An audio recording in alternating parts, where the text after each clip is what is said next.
है। और अब धर्म संसद में जो कुछ भी हुआ, 20 लाख मुसलमानों को कत्ल करने की बात कही गई। उन लोगों ने जो किया, मुझे उस पर उतना एतराज़ नहीं है। जो उनकी मानसिकता थी वो उन्होंने अपनी मानसिकता बताई।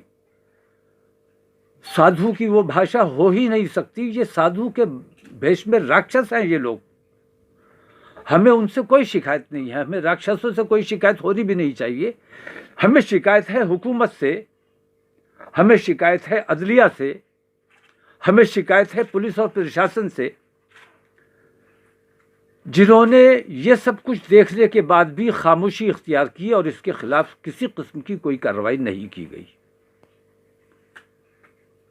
वैसे तो मैं देखता हूं कि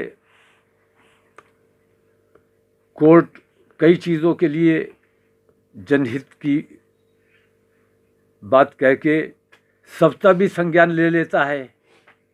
कर्फ्यू लगना चाहिए, लॉकडाउन किया जाना चाहिए और क्या क्या सप्ताह संज्ञान लेते हैं। लेकिन इतनी ख़तरनाक बात के बावजूद तो मैं ये देख रहा हूँ कि आज मुसलमानों का भरोसा हुकूमत से तो उठा हुआ था, अदलिया पे थोड़ा बहुत भरोसा था, लेकिन अदलिया की सर्दमोहरी ने ये साबित कर दिया कि वो भी बहुसंख्यक आतंकवादियों के साथ खड़े हुए हैं। आतंकवादियों के खिलाफ कोई कार्रवाई करने को तैयार नहीं है। पुलिस पर भरोसा था, लेकिन पुलिस का रवैया हम देख रहे हैं कि पुलिस भी हुकूमत के हाथों का खिलौना बनी हुई है।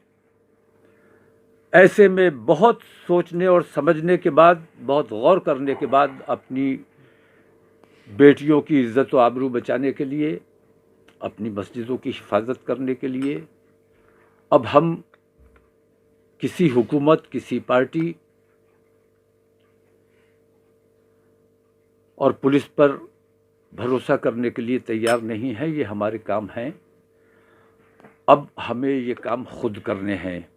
हमें नहीं लगता है कि हम कोर्ट में जाएंगे और इंसाफ मांगेंगे तो हमें इंसाफ मिल सकेगा, क्योंकि हम आज के कोर्ट का इंसाफ भी देख रहे हैं।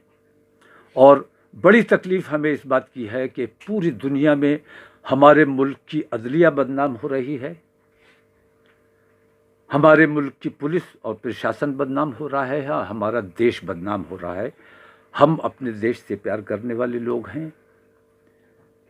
इन लोगों ने जो 20 लाख मुसलमानों के कत्लेआम की बात कही है, उसमें हमारे उलमा का कहना यह है कि इस ऐलान से अगर उन्होंने अपने नौजवानों को इसके लिए आमादा किया है और उनके नौजवान इस काम के लिए निकलेंगे, तो जिसे कत्ल करने जाएंगे वो खामोशी से हाथ बांध के कत्ल तो नहीं हो जाएगा। फसाद होगा, दंगा होगा। और हम अपने मुल्क में किसी भी हालत में दंगा और फसाद नहीं होने देना चाहते। खाना जंगी, गृह युद्ध जैसी स्थिति अगर हमारे देश में बनती है तो ये हमारे लिए निहायत शर्म की बात है। वो तो देशद्रोही हैं, उन्हें देश से प्यार नहीं है बल्कि सत्ता से और अपने मफाद से मोहब्बत करने वाले लोग हैं। लेकिन हम तकलीफ़ में रहकर, परेशानी में रहकर भी अपने देश से प्यार करने वाले लोग हैं।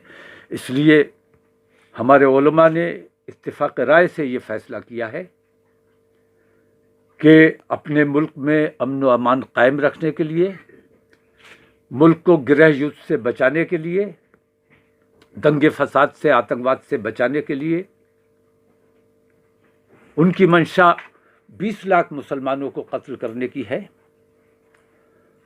कहा गया, गांधी जी के लिए जो कुछ भी कहा गया, ये एहसान नाशनास लोग हैं, एहसान फरामोश लोग हैं। ये वो लोग हैं असल में, इनके अगर गौर से आप देखो, ये वो लोग हैं कि जब गांधी जी देश को आज़ाद कराने के लिए लड़ रहे थे, उस वक्त ये अंग्रेज़ों के साथ खड़े हुए थे। तो गांधी जी से इन्हें नफ़रत इसीलिए है क्योंकि ये अंग्रेज़ों के साथी हैं, अंग्रेज़ों के साथ रहना चाहते थे और अंग्रेज़ों के साथ रहे हैं। हम लोगों ने गांधी जी के साथ लड़ाई लड़ी है, मुसलमानों ने कुर्बानियां दी हैं अपने मुल्क को आज़ाद कराने के लिए। तो राष्ट्रपिता की